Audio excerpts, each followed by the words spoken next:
આગળ વાત કરીએ ભારતીય તેલ ઉત્પાદકો વેપારીઓ અને ખેડૂતોને ફાયદો થાય તે માટે કેન્દ્ર સરકારે નિર્ણય લીધો। પામ તેલ, કપાસિયા તેલ, સનફ્લાવર તેલ સહિતના આયાતી તેલમાં 20 થી 22% જેટલો વધારો થયો।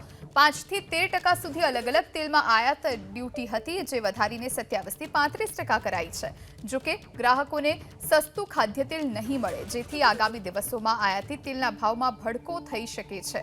પામ તેલ, કપાસિયા તેલ, સનફ્લાવર સહિત આયાતી તેલમાં ડબ્બે 150 રૂપિયાનો વધારો થઈ શકે છે, તો કપાસિયા તેલ, પામ તેલ સહિતના તેલોના ભાવમાં 15 દિવસમાં 150નો વધારો થયો છે। આગામી દિવસોમાં પણ ભાવમાં વધારો થઈ શકે છે। સૌરાષ્ટ્ર ઓઇલ મિલ એસોસિએશનના પ્રમુખનું કહેવું છે કે કસ્ટમ ડ્યુટી વધવાથી ખેડૂતોને ફાયદો થશે। ડ્યુટી વધારવાથી સરકારને આમ જોતા ફાયદો ઘણો થયો અને પબ્લિકને તો જે અત્યારે ઇમ્પોર્ટ તેલ સસ્તા છે એથીમાં કંઈક બહુ આજે 1800 રૂપિયા ડબ્બાના જે ભાવ છે કે 1600 થી 1800 રૂપિયા ભાવ છે ને એક સમયે 2800 રૂપિયા કોટન અને પામના ને સોયાના ભાવ હતા, તો હજી 1000 રૂપિયા ભાવમાં ડબ્બે ફરક છે।